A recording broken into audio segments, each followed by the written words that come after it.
Sieges, the lifeblood of Mount and Blade, charging the walls with hundreds of troops, siege engines and warriors to take the city that is rightfully yours. But how did it start? Where did they come from and how have they evolved over the years? This is the history of sieges in Mount and Blade.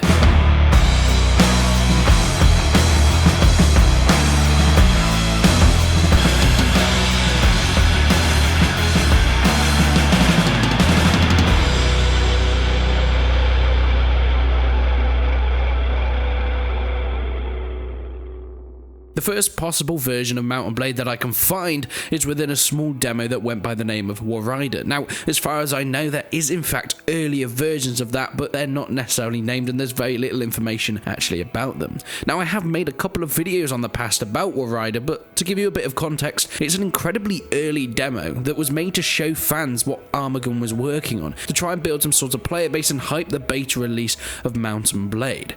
Now, since my first video when I actually played the game, I now can't actually find any downloads of Warrider that are actually playable. But as far as I'm aware, sieges didn't actually exist yet in Calradia. I know, what would we have done without being able to be stuck on those buggy ladders? But not to worry, on the 16th of September 2008, Mount and Blade was released, and with it comes sieges, finally. Attacking castles like this hadn't really been represented all that much in other games at the time, and Mount and Blade was one of the first medieval IPs to really attempt it, but it was far from perfect. Most of the time the game would spawn you in with just one ladder that your troops could of course just pile up on, creating a mosh pit that stops any real progress being made. Soldiers would then proceed to knock each other off, falling to their death, and let's not even talk about the player. Trying to get up onto the ladder to lead the charge in front of your men was next to impossible once they're already assaulting. You're going to be knocked over, beaten up and fallen off the ladders many times, with a fate worse than pain, frustration and humiliation.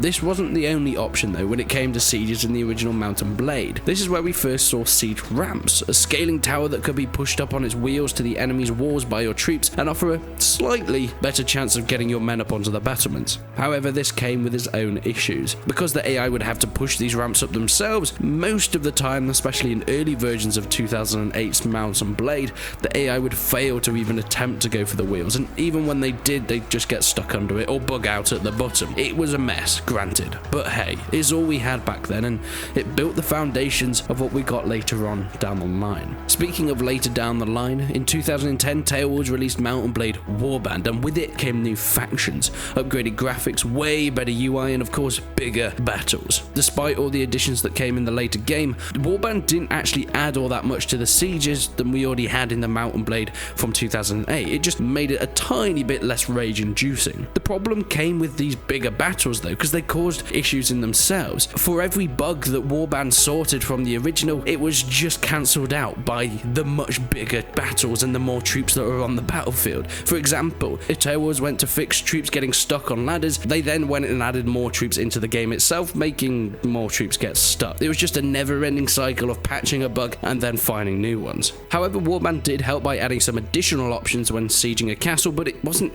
really a siege. And you see, this is where the issue comes in with the sieges in Mount and Blade. What we get technically isn't a siege. The siege part should be before the assault, holding off, blocking trade routes, starving out the enemy, and sometimes it would never even end in an assault, just the defending lord surrendering. But the problem lies with trying to translate that long drawn out and honestly boring nature of real life sieges into a game. You don't want to be sitting around for days, weeks, even months. Actually, a quick fun fact for you, the longest siege in history was the Venetians holding out against the Ottomans for 22 years. Yes, there was a siege that went on longer for my goddamn lifetime. How about that? Now imagine you put that into the game. It would be boring, right? So the way Warband got around it is to have that sped up time that simulates your army waiting, building weaponry, but also being vulnerable to attack from enemy reinforcements or even starvation yourself if you didn't bring enough food. Then once you've waited long enough, you begin the assault, and most of the time on pretty even terms. The enemy for some reason always seem to have hundreds of troops in a castle garrison, which I'm not sure how accurate that quite is, since medieval sieges most of the time they will want the least amount of people in the structure as possible for resources and food, etc. And you'd rarely need more than 30 or 40 people to hold a castle because, I mean, it's a castle. But hey, Warband needed a reason to make these generally rare and boring affairs into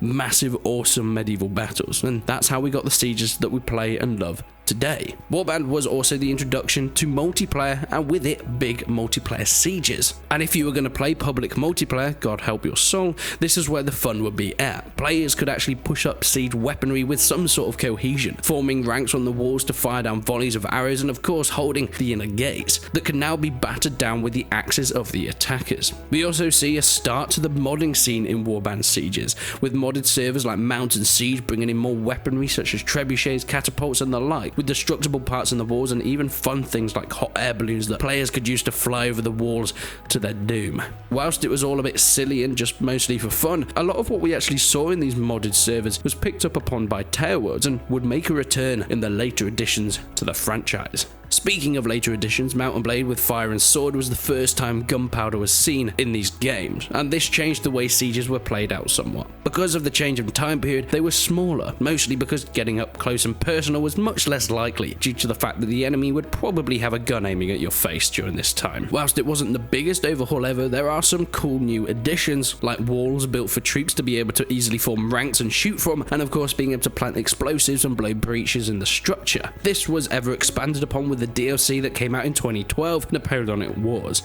a multiplayer-only title that really shot Mount and Blade stratospheric in terms of popularity and built the community it has today. Now taleworlds themselves brought in fully destructible buildings, and I don't just mean walls, but houses, barns, bridges, the list goes on and on. It really was what made this game brilliant. Having cannons and mortars now to help defending and attacking sides, bringing in whole artillery regiments, and wow, was it a lot of fun. I have some brilliant memories commanding the 16th Artillery and defending our fort from the oncoming invaders. Those were the days. Now a quick mention to Viking Conquest, as I know people will shout at me in the comments if I continue to imagine it doesn't exist. Yet of course, this is going into times of the Dane invasions, so sieges got smaller. There was little to no big siege weaponry and equipment because it just wasn't used nearly as much. Most sieges were against towns, and in the Viking Conquest DLC, we see this, charging up to smaller wooden palisades around these villages that weren't quite as heavily defended. I mean, they were fun, just not quite as impressive. And then we got to Bannerlord.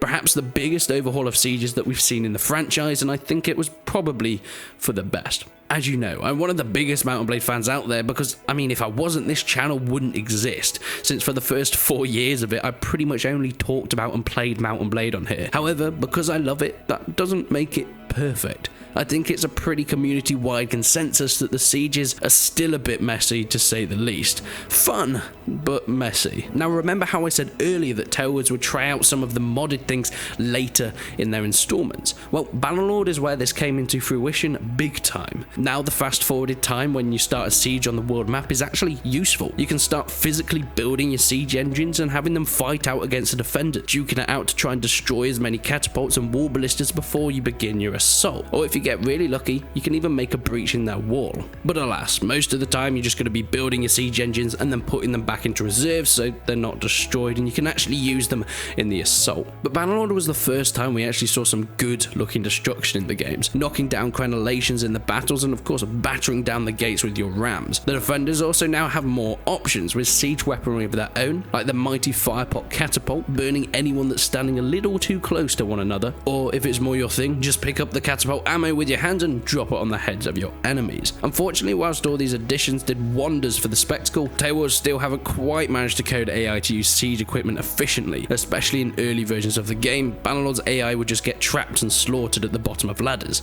and siege towers, making for some absolutely infuriating results.